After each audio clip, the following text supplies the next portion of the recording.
What's up, everyone? I want you to take a trip back to the year 2000. You just finished your sophomore year of high school, just finished a music camp, and you go to the music store and pick up this classic. This is volume 54, Maiden Voyage of the Jamie Aebersold Play Along series, and it contains a tune we are going to talk about today. That is the Herbie Hancock classic, Maiden Voyage.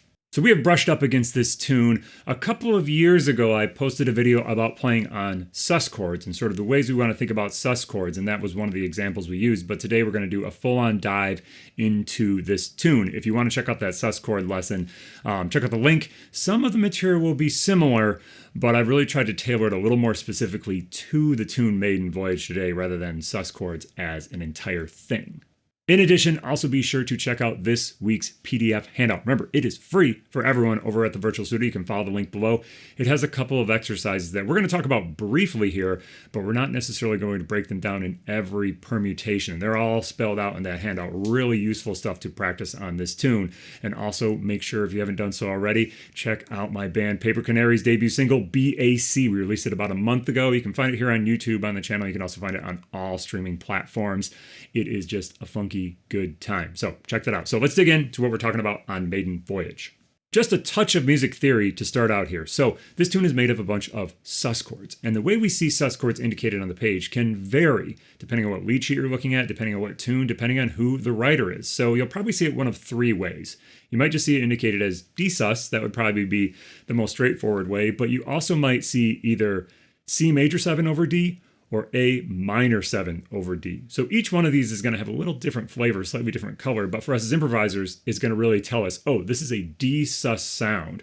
So what this really means, if we have D sus, we have the root, the 4, the 5, and the flat 7. So that's going to mean a D, a G, an A, and a C. And I should say this is just for the first chord that we're talking about this example. All the other sus chords would be sort of the same process in this tune.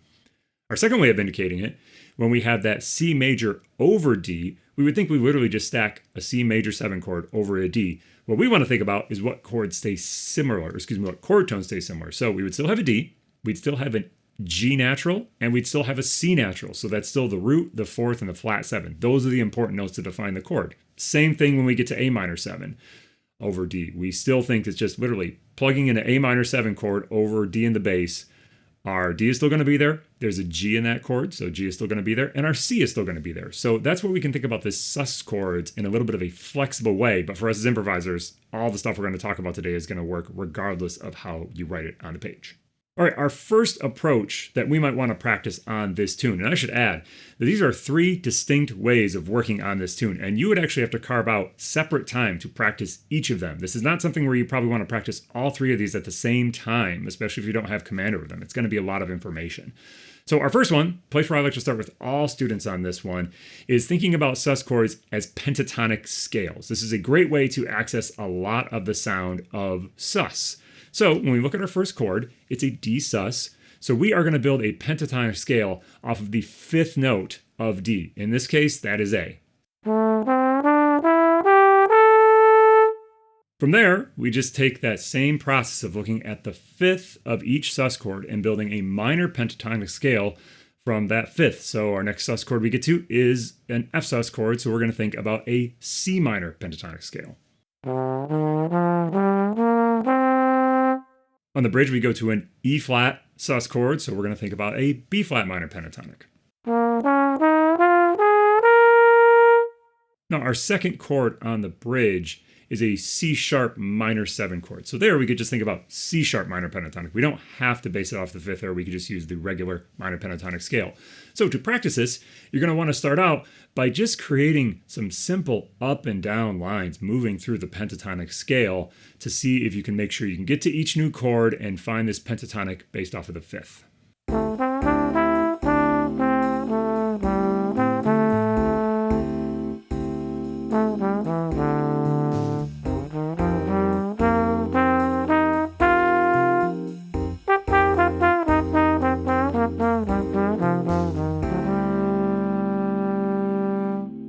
Once you have that under control, then you can start to really think about improvising in this sound. That could be just playing more complicated pentatonic ideas. It could maybe be applying any of the patterns you might be practicing on your pentatonic stuff really, doors are wide open to what you can do here, but it's all about taking that first step of being really simple to make sure you know where to start your pentatonic scale from, and then moving it into a more complex setting.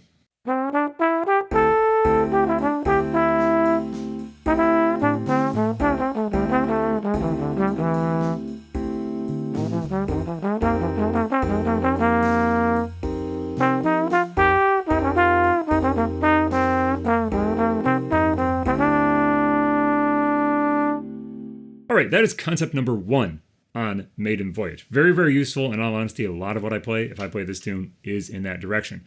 Concept number 2 we have to think about on this is starting to make sure that we can actually connect these chords. On these modal tunes, particularly here because we have 4 bars of one chord, it's very easy for your solo to feel kind of like segmented. Like I've got, 4 bars of this D sus sound, and there's maybe a little bit of pause, 4 bars of the next sound, so on and so forth. That can be cool, but if you really want to feel like that solo has some continuity and kind of some movement through it, you're going to want to be able to connect across those chords. So the first thing we've got to do is think about setting up some phrasing structures that are going to help us do that. That is going to mean that instead of playing a 4-bar phrase, maybe I think more about a 2-ish bar phrase, and then I try to play into the next phrase, like pickup notes into the next phrase. So for the first A section, we're going to think about 2 measures of D sus, or approximately 2 measures, a little bit of rest, and then in the 4th bar of D sus, we're actually playing ideas that lead us into the F sus chord.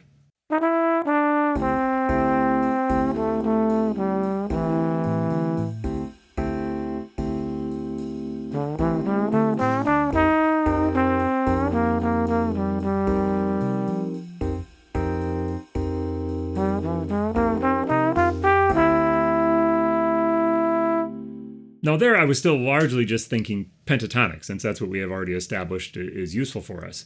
However, if we want to take the next step and just be able to have a few more note choices, maybe think about some lines that are not pentatonic, we can start to think about modes on these particular chord qualities of sus. So there's a couple ways you could think about it.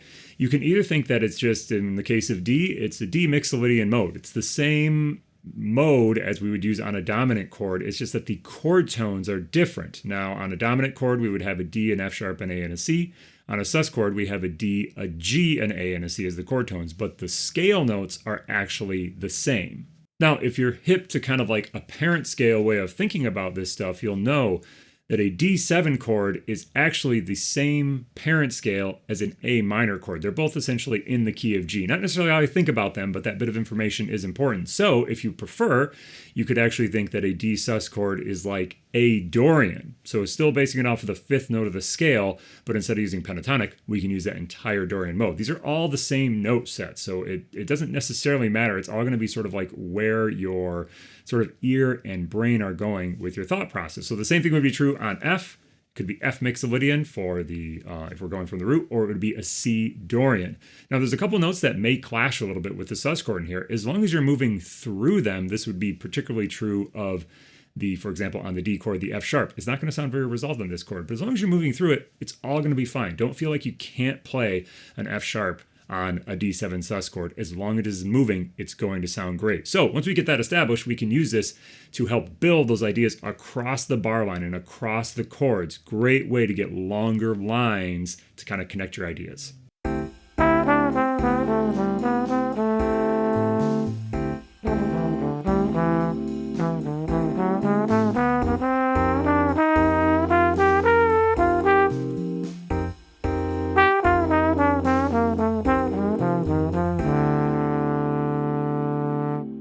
All right, on to concept number 3 here on Maiden Voyage. This is using diatonic triads as a way to build ideas. So these chords, these sus chords, have an inherently like open quality to them. They feel unresolved. So moving sort of little chunks of harmony around on top of them actually feels pretty good, because we don't necessarily feel like I've got to nail these changes because they don't have that eventual resolution coming. So to build these diatonic triads, we're going to start with just a straight up exercise where we build a triad off of each of the starting notes of the scale. In this case, we're using D mixolydian as our starting point, where you could think about it as G major. Wouldn't be my approach, but you could think about it that way if that's more comfortable for you. And we're literally just going to play up through each triad and then down through each triad.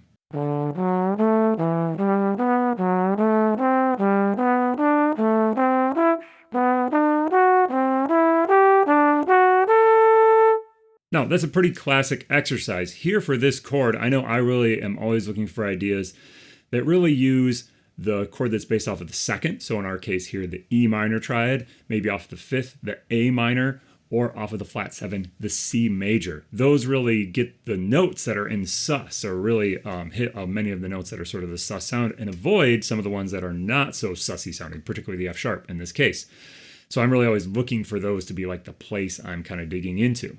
That's our starting point. From there, we can move that into lots of different types of ways of manipulating these triads. One that I really like is starting on the third of each triad, going down, back to the third, and then back up to the fifth. So this shape. Now, I like to start these ideas again on one of those, not the D chord essentially, because that one's not going to sound as in the sus chord. So I would actually start it on the flat seven. So starting on the C, moving it up through the scale.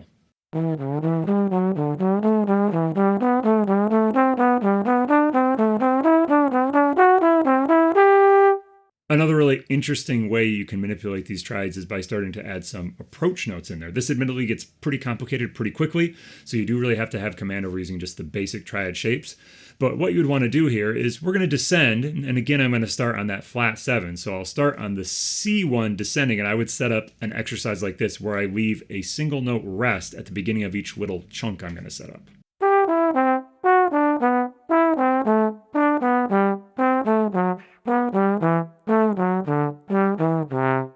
Again, I'm starting on that C chord because it hits more of the notes that really sound at home in sus. So from there, you start adding approach notes in that rest you left. So I'm just going to approach every target note by a half step. I don't care if it's in the chord or out of the chord. It's all about that half step and then resolve. And that's going to give you this shape.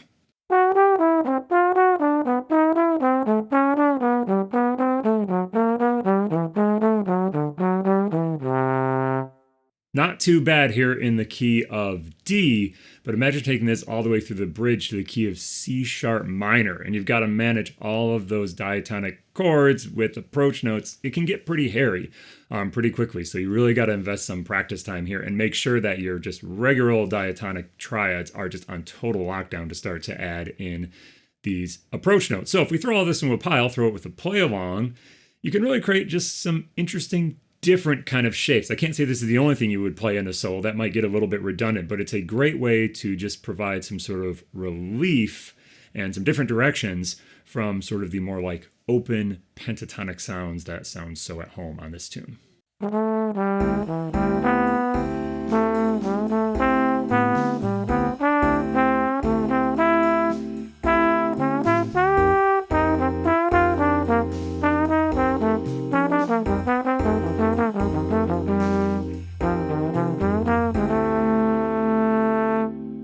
All right, there is Maiden Voyage, some things you can take into the practice and work on this. These are really three different levels of practice. You know, the pentatonic stuff is where you got to start. If you don't have command over that, you got to go there first.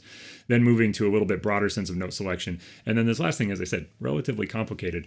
Really got to have some good foundations laid. This, I think, is an important tune for all of us to work on and make sure that we can really sound good, because I think it really captures the essence of like modal playing, that there's all these different directions that you can go, and you have to have command over which ones you're going to choose to play.